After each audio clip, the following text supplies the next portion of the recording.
All right, welcome everybody for painting challenge with Julie. So Julie's back painting today. I don't know if you guys remember last year before we started inviting mentors and Julie would paint pretty much every Friday. Yeah. So we put her on the spot again today to paint with us, and she'll show us our process and all of that. And we'll have this hour to paint along, or if you just want to watch today and so on. And then whatever you create today or during the week, you can post it on Instagram and tag Mastrius Painting Challenge. I will be put some of these links as we go, and a reference photo from one of Julie's paintings. Although what Julie's painting is not exactly the same as the reference, which is okay. Yeah, so welcome everyone. Julie, do you want to? Yeah, sure. Get over and take it from here. Sure. If you can throw the link in for the image of my painting. And yeah, I always change things and mess around, and I always encourage artists to do the same. So if you are new to this challenge, welcome. It's fun. We always encourage our artists at Mastrius to take an idea and run with it. So if you want to paint this in your style with your own composition, tweak it, change it, go for it, have fun. I also do the same. So I'm taking the image link is in the chat now, and I just popped that in. So if you click on that, you'll see the painting for what we're designing from today. But I did mess around with mine, and you can see on my little canvas here that the composition, I flipped it. And what else did I do? I took out the lake, so now it's more like a cliff or top of a hill scene with the sky. Yeah, so feel free to make it your own, and you're welcome to paint it similarly to me. I'll share my style and my technique and all that, but feel free to do it however you normally paint as well. And I will share kind of the rest of there's a second part to this event, and she can talk about that in a bit. And yeah, here we go. So I use acrylic. You can paint in whatever, and I use the technique using glazes and veils, which if you haven't heard about, I will show you what I mean. And glazes and veils is a way to maximize vibrancy of color. It's also a great way to build depth and to create interest, because it allows you to paint in thin layers, which then gives lots of eye candy really to the surface of the canvas, because you can see the multiple layers because they're thin. You can see one on top of another. And yeah, and I'll just dive in. Feel free to put questions in the chat or turn on your microphone and go ahead and ask them, and we can just banter as we go. Enjoy. I'm going to share my palette with you. And I can't see the picture. all right, so what I'm going to do is sorry, you can't see the picture. I posted the link in the chat. Yes, I went into the chat box, but what do I press on in the chat box to get the link? So I put a post on the chat box that says painting image link. There's a link there, you click and you can get it. Okay, thank you. Let me know if you can't find it. I can post it again. And I'm gonna spotlight Julie. So Julie's screen. So Julie's a little bigger and we can all see her. I don't know if you can see. All right, so I have put Ginger on spotlight.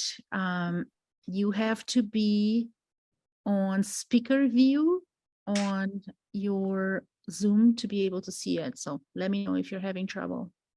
Can you spotlight my palette first? Yes. Thank you.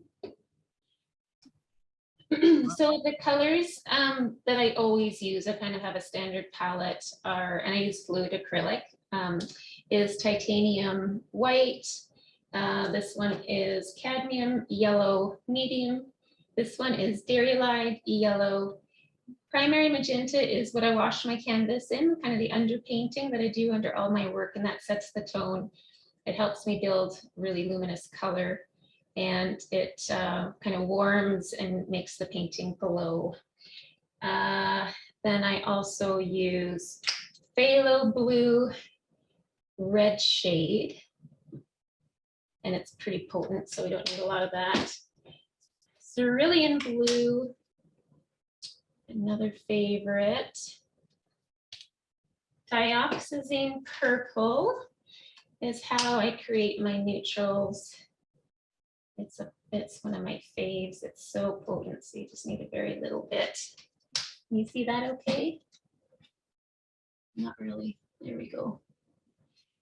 And I do use black. I use bone or ivory black because it's really transparent. And I'll just put it down here.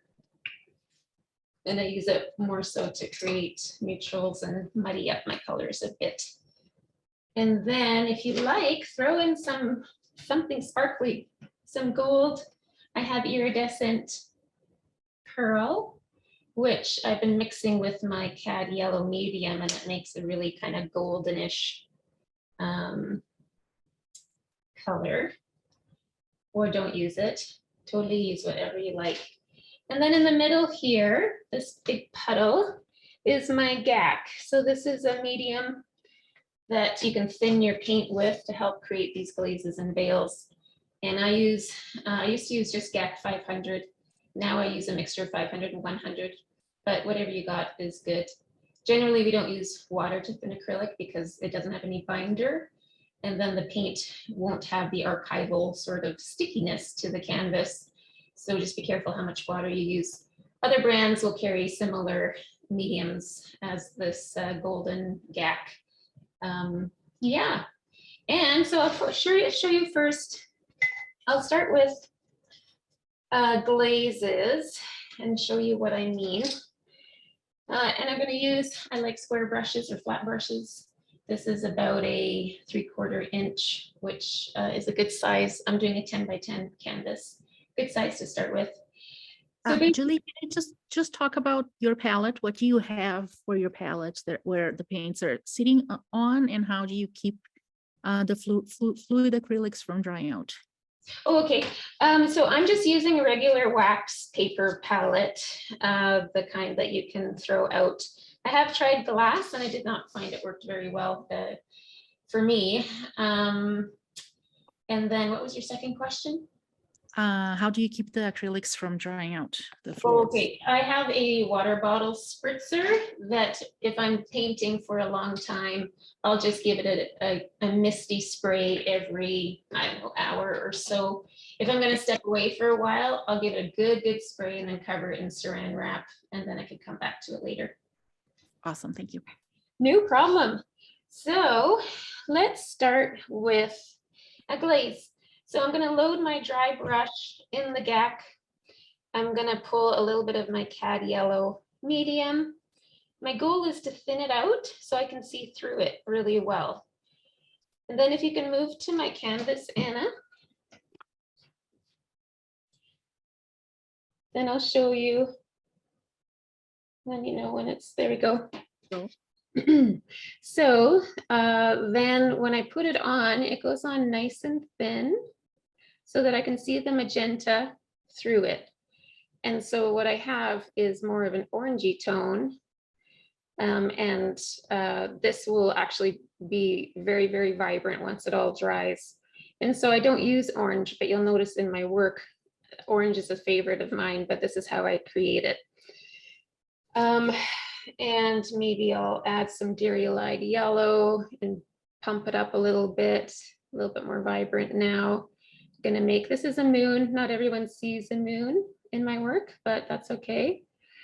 Give that, and I usually have a damp cloth with me so that if I screw something up, I can quickly wipe it off.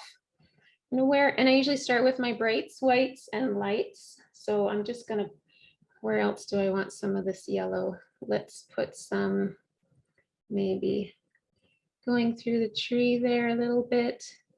Maybe the top of the tree will have some yellow on it. Too much is better than too little because we can always cover it up. When you're using glazes and veils to build color, Once you lose your vibrancy, it's really hard to get it back. So keep that in mind. Do too much and you can always remove it as you go. All right, so next I'm gonna pop in some whites. I like to get those.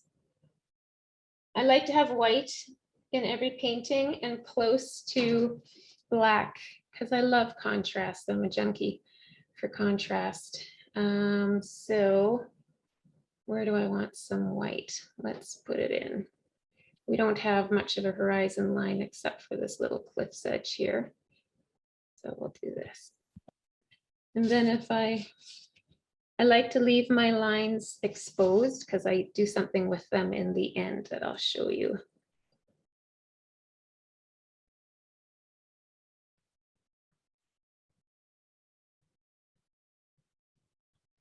And this, I'm also mixing a little bit of GAC in so that I can still see some of the pink through my white.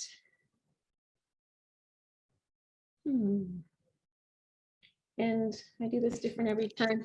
I'll go into, I'm going to add a little bit of my cerulean blue to my white.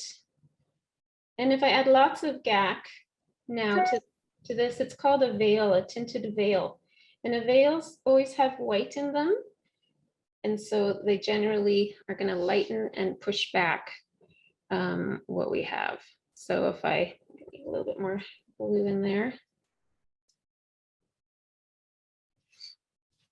Actually, I have, just going to wipe that off. Too much white on my brush. So GAC looks white, and when you mix it, it kind of still looks white. So it's going to lighten the colors on your palette, but it's going to dry darker. So keep that in mind as you go, that it's going to play tricks on you. So a little bit of light blue there, and this is a veil. I can still see through it. It's made up of white and a color, which is cerulean blue for this one, but I can still see the pink through it. And as we go, you'll see how yummy that becomes as far as the eye looking through it. People might not consciously be aware of the layers, but subconsciously they will be, and they'll find the painting really engaging and really interesting. I'm gonna just darken up a little bit more cerulean. I'm not muddying anything yet. I'm not gonna make any neutrals yet. I just want my bright, vibrant colors to start with. Better too much vibrancy when you're painting it with this technique than too little, but we can always take away vibrancy as we go. So my work usually looks pretty hyper when I'm in my first few layers, and then I start removing vibrancy, and then it kind of all comes together as I adjust. Oh, and I forgot some white up here.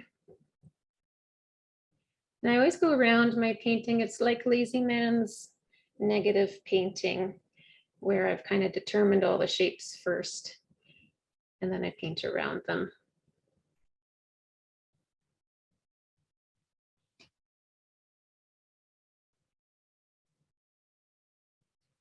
And I pretty well put my GAC into everything.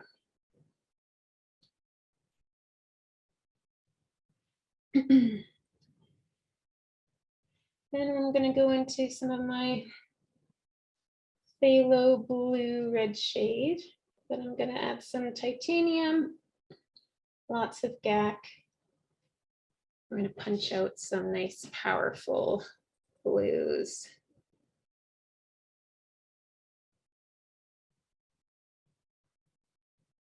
My style has been morphing and changing a little bit as of late.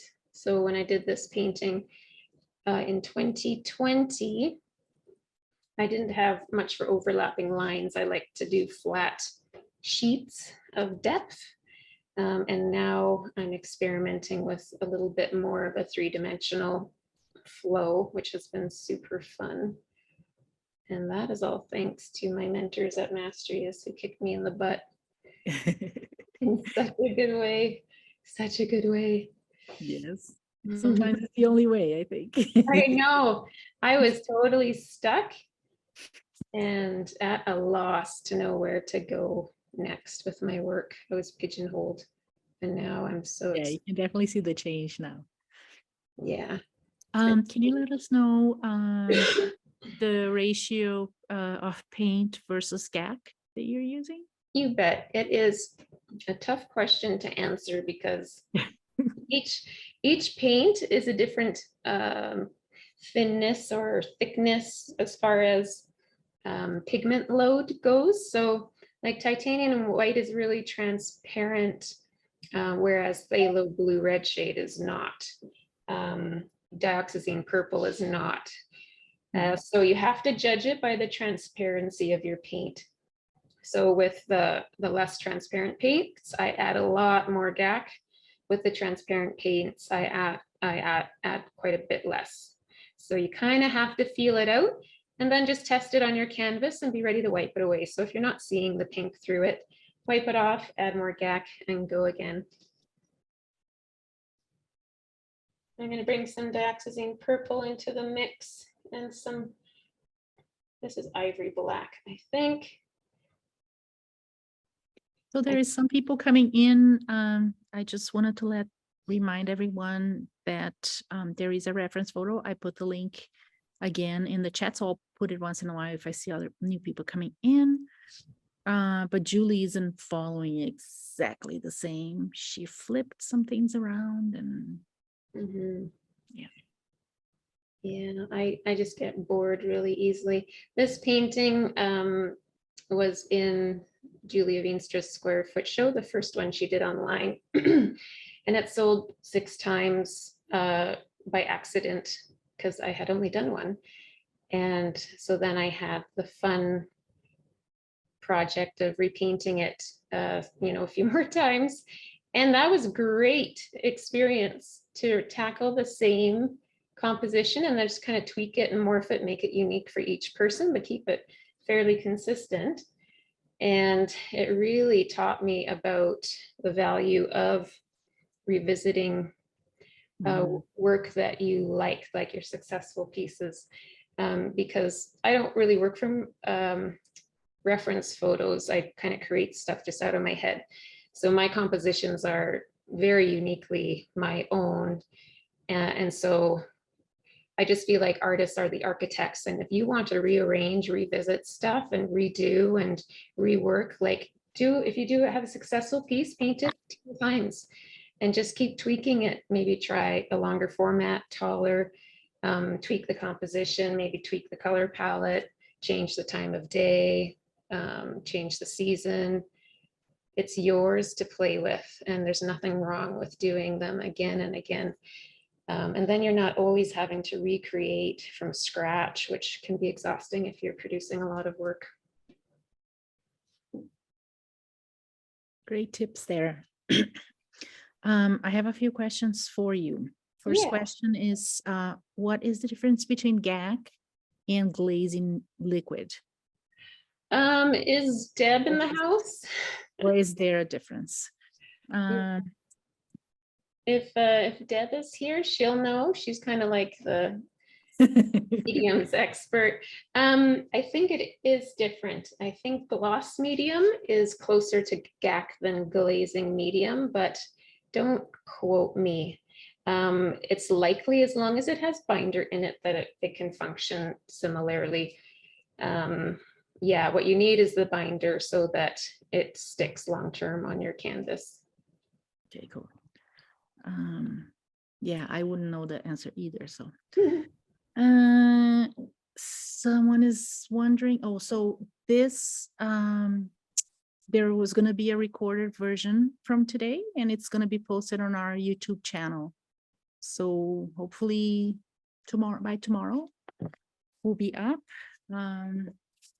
Yeah, you can watch it again and again this week and work through it. I know I'm going to do that during the week. I'm going to watch it during the week and do my painting. And then next week, we're going to look at everyone's paintings, and that is the best part. Definitely come back next week and see what everyone came back with, because everyone, you know, as artists, we see things uniquely, we handle paint uniquely, we have, like, everything is so unique to each individual artist, and that comes out in the artwork, which is so fantastic. So inspiring to see everyone's ideas and brush strokes and favorite colors and how they maybe change the composition. It's incredibly fun to look at. Yeah, so during the week, as you create your painting, you can tag Mastrius Painting Challenge. I'll put the link, I'll put the hashtag again on the chat. And on Friday morning, I will collect all the entries that are there. And we're gonna take a look at everybody painted. It's really fun. And Mhm. you'll take a look and we'll talk about the composition and we'll talk about the differences and like that kind of stuff. Just appreciate everybody's art and uniqueness in there. Mhm. Julie, are you able to adjust your camera a little bit? Because the very top of the painting gets cut out. Sure. I don't know if you can, if it's, yeah, it's, Did that work? I think so. Is that better? Can you see the bottom still? No, not all the way to the bottom, no. Okay. Yeah. Yeah, it's a One little, or another. I'll put it back down for now. I did add some green. This is gold or green gold. Yeah, you can move it a little bit up now, like we can see the, there, I think that's, Okay, when I go back up to the top, I'll move it again. Okay.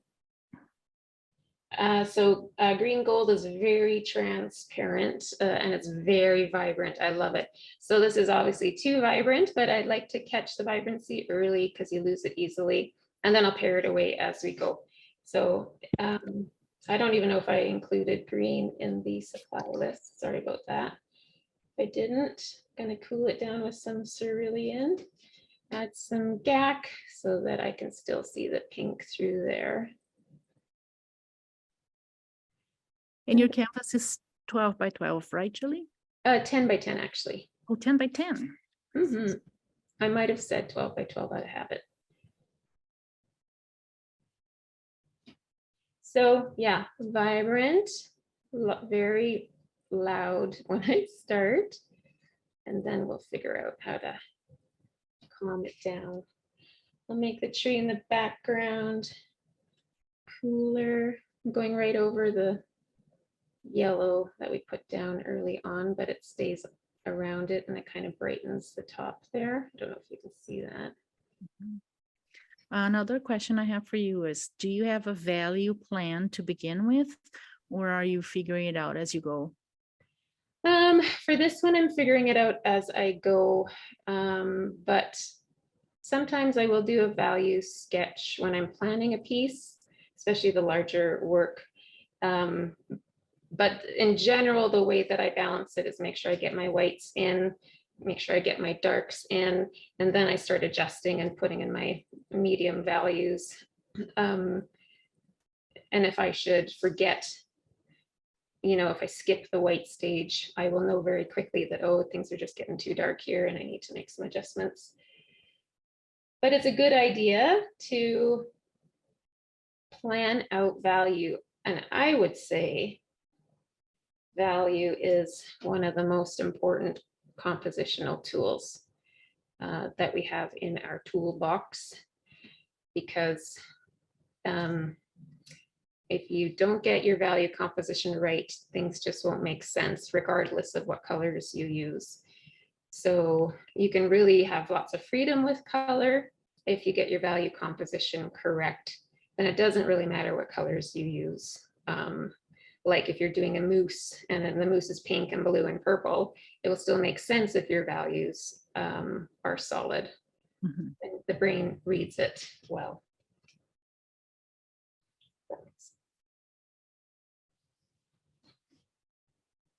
So I'm going to go over here with some dark, but again, I'm using GAC to thin it so I can still see hints of the vibrant green underneath. And with each layer, I'm trying not to cover all of the last layer so that I can come back and have some yummy open spots. Use the word yummy too much, I Do you realize. use the same brush for the whole painting, or are you gonna you switch later? This is my second brush. I think I used a new one for the white. But yeah, I actually generally keep using the same brush.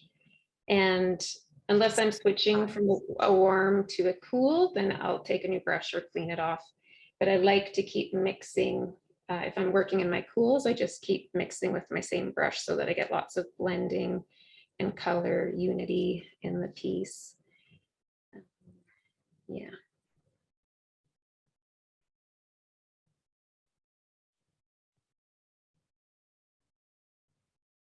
It's pretty messy. It means I'm on the right track. All right, I'm gonna go back. I'm gonna pop my whites again. Just make sure they're not getting squished. Oh, that's green. Muddied up my white. That again.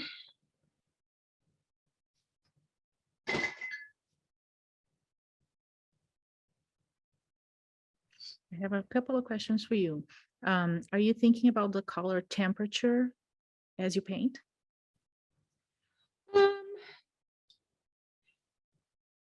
This one's going to be dominantly cool.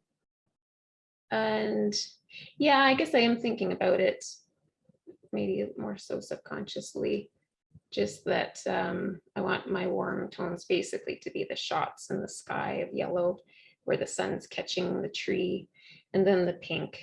I think my work is probably dominantly cool because I use a warm underpainting, because that warms all the colors pretty well. I think that's probably my habit there. It's nice to dominate cool or warm.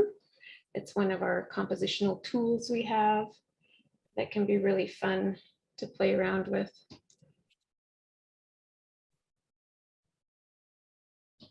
I have a couple of other questions for you. Are you using glaze for the first layer, and do you start from light to dark layers? Yeah, glazes and veils pretty well throughout the whole piece, although I start with more GAC. So, and then, well, I mean, I really adjust as I go, depending on the painting. And what was the second question? The second question was, do you start from light to dark layers? Yeah, I usually do whites, lights, and brights first. So catching my vibrant colors where my whites are. And then I start putting in where the darks are. So everything starts too bright and too vibrant, which I feel like you kind of have to do when you're doing glazes and veils, because you can't recapture those qualities if you lose them. So then I start too bright, too vibrant, and I start pulling those away and kind of choosing where I want them the most as I go. So I'm making lots of decisions as I go. Although this exercise, I should just be doing what I did before, but of course I'm not, because I get bored. So this is now kind of getting into the second layer.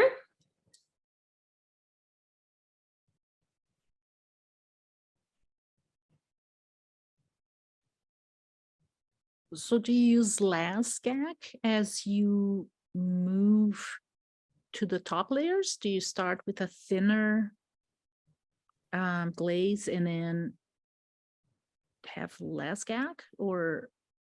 Yeah, I think in general, yes, although at the end I can make adjustments with a nice thin glaze or veil.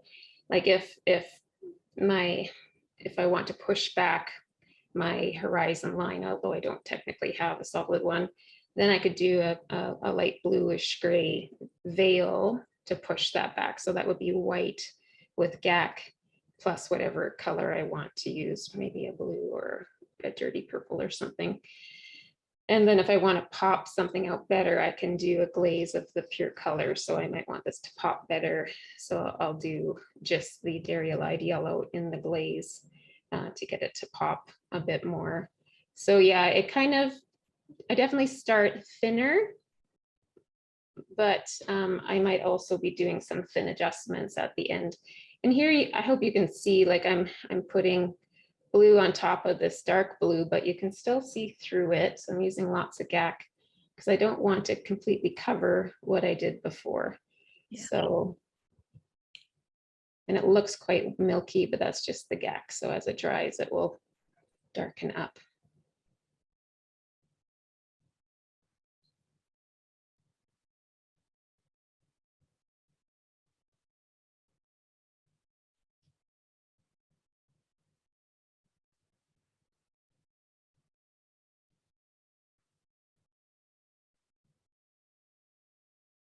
How's everybody doing? I hope everybody is doing good. If you have questions, you can unmute yourself and ask, or you can put it in the chat and I'll ask Julie.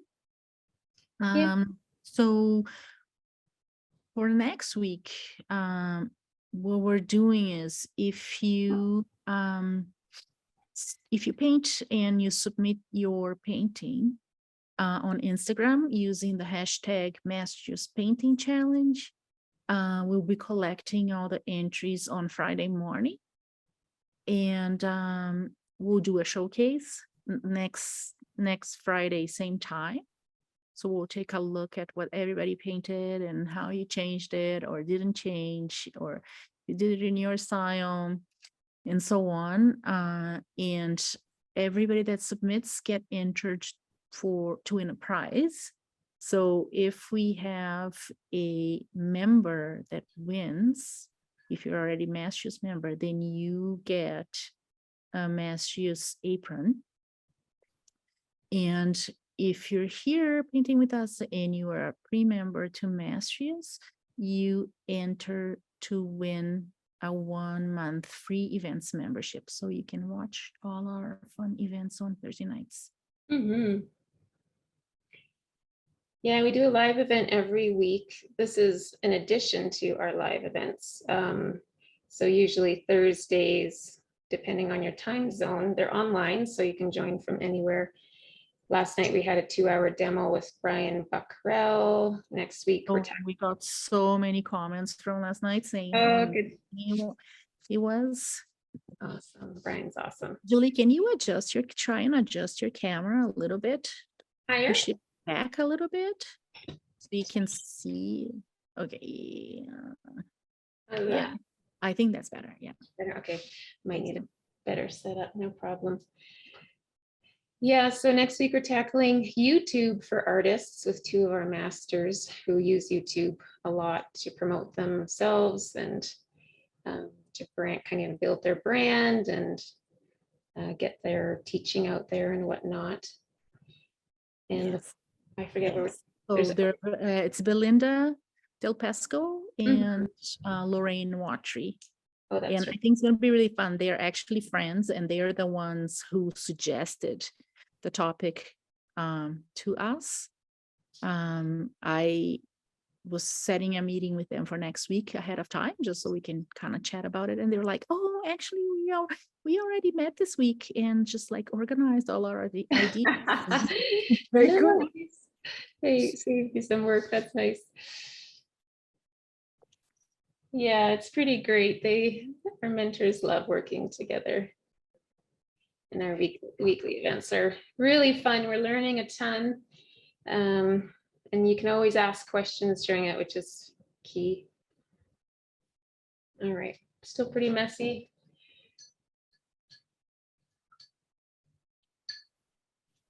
I'll work on this tree a little bit.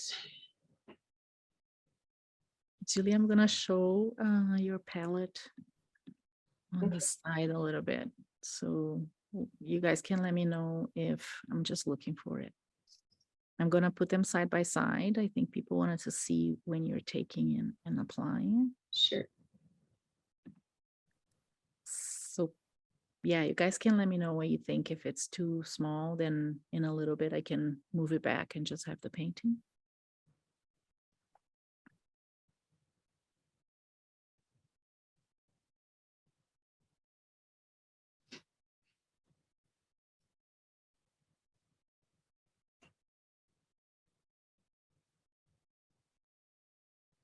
Yes, we will definitely be attending next week's panel on YouTube, right, Julie? Because we have started adding things to our Mastrius YouTube.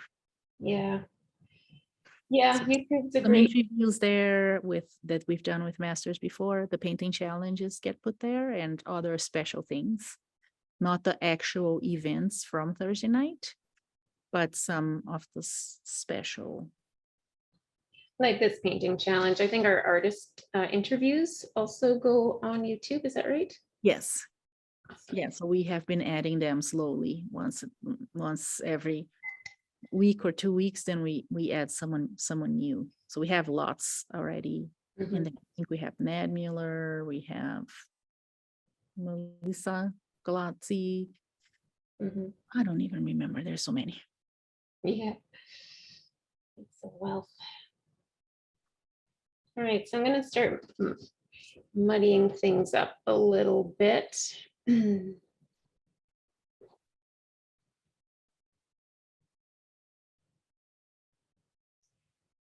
I don't want to cover everything I did before.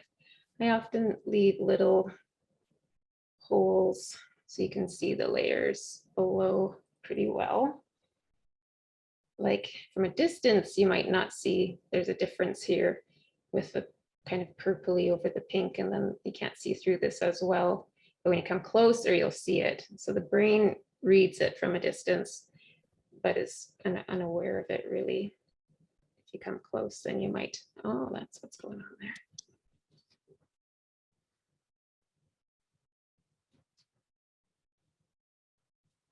This is messy and pulling my eye too hard, so I'm just gonna push that back, dirty it up a bit. I often keep the vibrant colors and my points of high contrast more in the middle, and then I try to make it more subtle on the edges so that the eye travels into the painting and not off the painting. If you have really sharp contrast or stark white or really vibrant color along the edges, it will draw the eye, and then the eye will go off to the next person's painting that's hanging beside yours. So keep that in mind. You want to keep eyes moving around in your painting, and you can do that with these compositional tools that we're talking about. Sorry, my dogs are barking.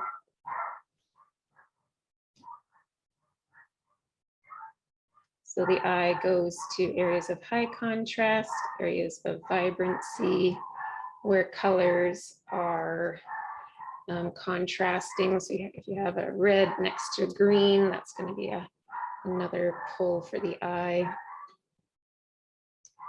If you have sharp edges versus soft edges, sharp edges pull the eye, soft edges kind of direct the eye towards the hard edges.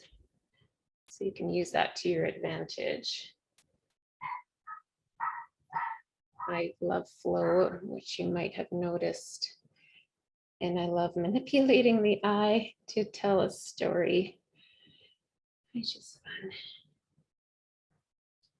And I'm just pulling from the same puddle. So add white, the next time I might add some purple, and the next time I might add some more blue, so that my colors are always built from the same palette, and they blend nicely. And again, I'm not covering up everything I did before. Love to leave hints of what's underneath.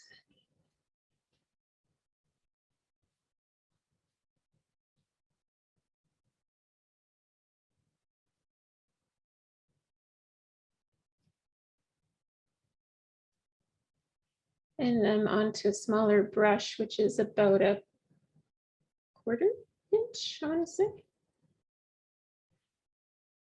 so that I can kind of tidy things up and get into the corners. You may have noticed that I had a line going through here that I have abandoned. I usually don't do that, but I have a few questions for you, Julie. Do you always glaze warm over warm and cool over cool only? Nice warm over warm, cool over cool. Not necessarily, depends on what I'm working on. So for a tree, well, I guess this green is pretty warm. So yeah, I maybe in general do, but sometimes, so like if I want this tree to fade back a bit, like if I want this tree to be prominent, I might give it a warmer glaze, which pulls it forward, and give this one a cool glaze, which will push it back. This one is cooler. And so those are decisions that you can make and adjust when you're finishing your painting. You can make those adjustments because of using veils and glazes allows you. You don't have to repaint the whole tree if you want it warmer. You just glaze it warmer. And maybe I can show you that here in a minute. Okay. That Yeah. sounds great. I think I'm hearing Mike in the background. Yeah, I probably have to mute myself in a bit, but there's lots of, there's a big question here for you. Okay, let's do it. How did you come up with this painting style and what's your story? I'm gonna mute myself just so there's no background noise. Awesome. You Well, can- yeah, thanks, Anna. That is a big question and I love answering it. So, and I'm just kind of winging it here. How did I come up with my style? Very painfully. When I learned how to paint, I was self-taught for about 7 years and I just struggled through on my own, which is very unfortunate. And it really I lost a lot of time because I wasn't really bold enough to go out and do workshops and meet other artists. I was shy and whatnot, which is fine. And my art was coming out of me really bold right from the get-go, which scared me a bit. I was made me nervous because it was different than I expected. It wasn't my paintings were not the way I wanted them to be. I liked much looser, textured, painterly, like with brushwork that you can see and touch. That's the artwork that I loved. And I tried for a couple of years to paint that way. And it just was very frustrating because it just wasn't coming out naturally. So after about 2 years, I think God finally said, "Are you done with that? Now can we do it the way I put it in you, please?" And I said, "Okay, fine." And I just started to let the painting come out of me however it wanted. And I really, really let go of that. And sure enough, this long, swoopy, smooth, flowing stuff started to develop that I was seeing hints of, which I had been resisting. And as soon as I embraced that, my work started to get a lot of attention. I got gallery representation. Not that that's every artist's goal, but it was significant that that's what happened. So it was immediate feedback that, oh, I was onto something and maybe I should be just pursuing this because it seems to be the way my body, my hand wants to paint. But honestly, I didn't really like it, but I honored it and I kept painting that way and honing it. And I started going to workshops and learned from David Langevin. And now I love and appreciate my style. Not all of my artwork do I enjoy. I know I produce good work and it's good quality and my compositions generally are good. But when I have this feeling like, yeah, you know what, I probably wouldn't want this on my wall. I just know it's meant for someone else, not me. And that's kind of the point in my mind for myself anyways. When I started, I was painting for myself, but now I'm mostly painting for others. And if I do a piece that I love, I might revisit it for myself to get it on my own wall. But yeah, the style really, I fought with it and finally gave in and just let my body do it the way it wanted to do it, and learned to appreciate it. So I don't know if that's what you wanted to hear, whoever was wondering about that. What was the second part? My story? Yeah, it was a little bit of how you came up with your style and the story behind it. Mhm. I'm just scrolling back up. Yeah, what's your story? That's what it said. Oh, this Lynn saying Julie's flowing brush stroke is relaxing and therapeutic. I guess we can do like a meditation too during the week, just watching Julie paint. Yeah, Watch the recording, we'll just meditate and yeah, it's kind of funky, hey? Yeah, the more of my story that a lot of you have heard, which is part of where Mastrius came from, is that it took me 7 years to have the courage to leave my studio, drive hundreds of kilometers, pay hundreds of dollars, and go to a workshop and be in a room with, 30 people I didn't know, which did not excite me. I was kind of very shy back then, and that has definitely changed, which I'm really glad for. But I did it, and it changed. Well, it really changed everything.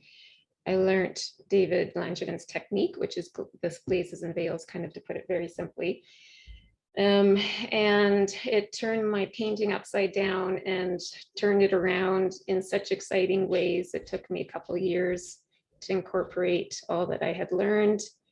And then he stayed in touch with me because he saw that I was really going for it as an artist, and he wanted to help me. So unofficially, he was my mentor. I could call him up if I had a question or a concern or whatever. And that was a major, had a major impact on my confidence and on my career. Because galleries come to master artists like David, who they enjoy working with, and they say, do you know any artists who would be great to work with? Any new artists, young upcoming artists? And that's what happens. And David mentioned me, kind of talked about me here and there, and that, and got me some great representation. And then it was in, what was it, 2020 that we started Mastrius.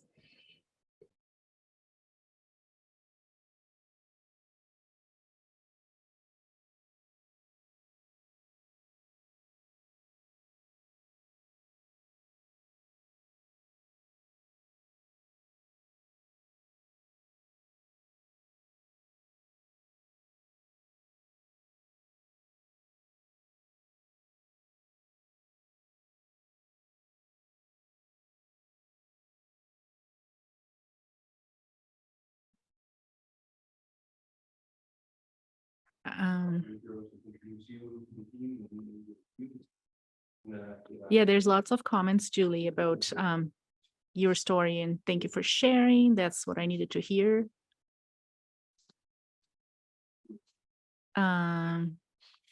Thank you. Oh, Julie's muted too. I was muted. Julie, are you muted too? Oh yeah. Are they both? Hang on. Yeah, Julie's muted. I think everyone except you is Anna. Oh. Julie, can you hear me? I think you're muted. Now, can you hear me now? Yes, I can hear you now. I was reading some of the comments and I was muted too. Oh, funny. I'm going to go into the chat and I'm going to read them again. Thank you so much for sharing the story, Julie. That's exactly what we needed to hear, what I needed to hear. Thank you. I also needed to hear that. It's so encouraging, Julie. Love hearing your journey.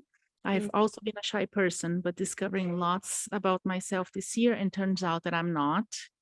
And I love to hear the spiritual aspect of your art journey.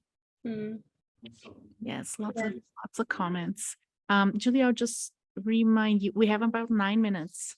Oh, is that it? Yeah, go so fast. Yeah, my clock in my studio is behind. I keep forgetting.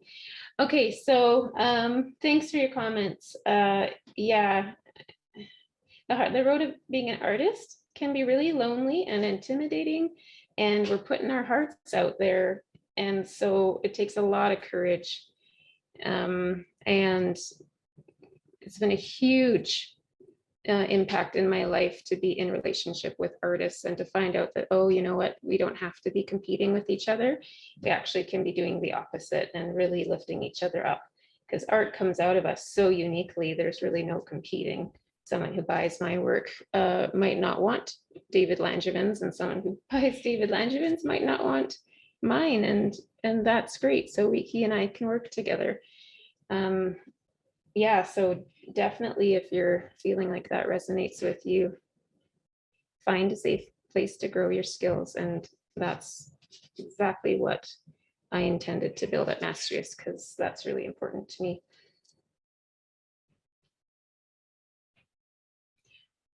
So I'll show you. My flow is a little wonky, but that's okay. What I do with these lines in the end, I'll show you here. I haven't really finished the tree, but so I left those some pink kind of the lines that I initially put down. And what I'm doing here is I'll switch my brush to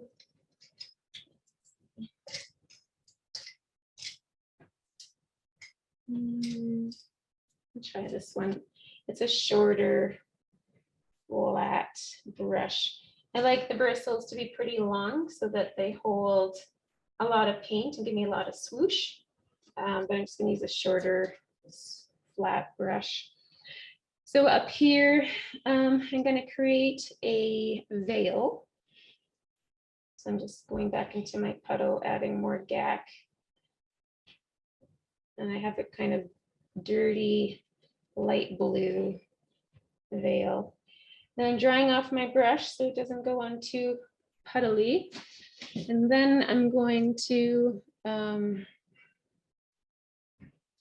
cover these lines a bit. So you can see through, you can still see the pink coming through. You still get the movement and swoosh, but now the pink isn't so vibrant. It's not pulling so hard on my eye, but it's still adding interest to the painting. So I'm gonna make my next one a little bit bluer.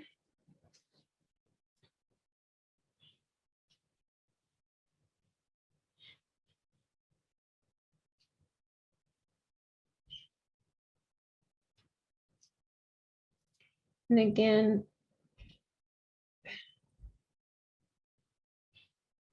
helps me to get some cleaner edges where I want to direct the eye. Helps with the vibrancy.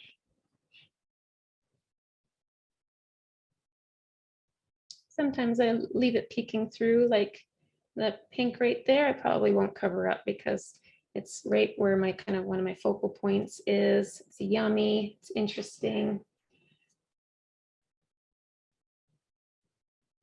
Maybe I'll go a little bit. Julie, I have another question for you. I missed the question. It was up on the chat and I think I missed it, but the question was, would you glaze a yellow over a blue to make an optical green?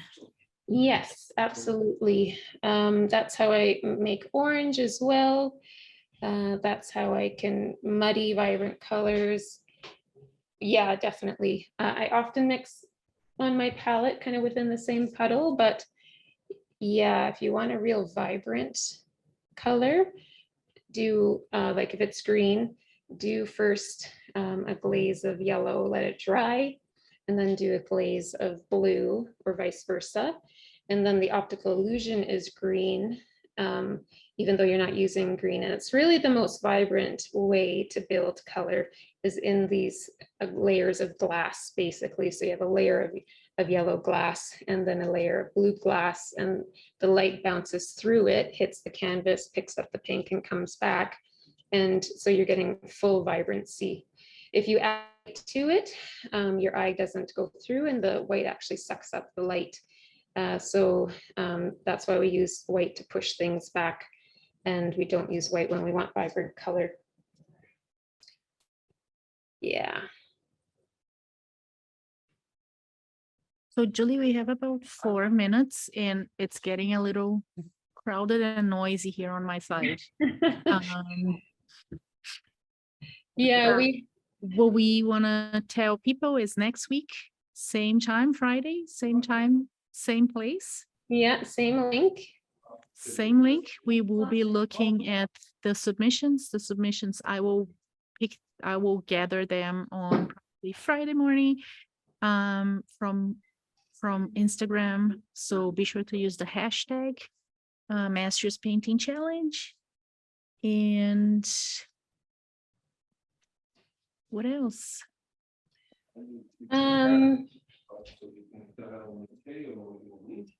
Yeah, sorry for the noise. Anna's actually at my house and we have a team meeting here, so people are starting to show up. We tend to pack too much into our days, don't we? Anyway, so I'm kind of showing you how I would finish this. I might want the tree to glow. So this is a veil, a tinted veil with gack, yellow, some of that pearl, some white, and then I can punch out the edge of the tree like it's getting caught in the moonlight. And then if I want to throw some in, you know, I can do a little bit over the pink to get some orangey colors. And then just kind of keep it away from the edge of the canvas, like that. Yeah, so that's kind of how I clean it up and finish it up at the end.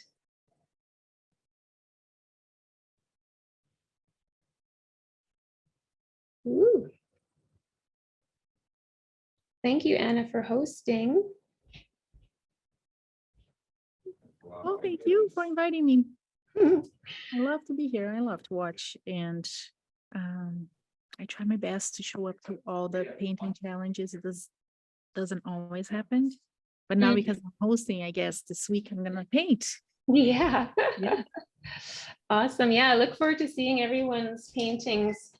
Have fun with it, play around, and then come back. The presentation is really fun and lovely, and we can celebrate our uniqueness and our differences, how we're all uniquely made and how we express ourselves uniquely.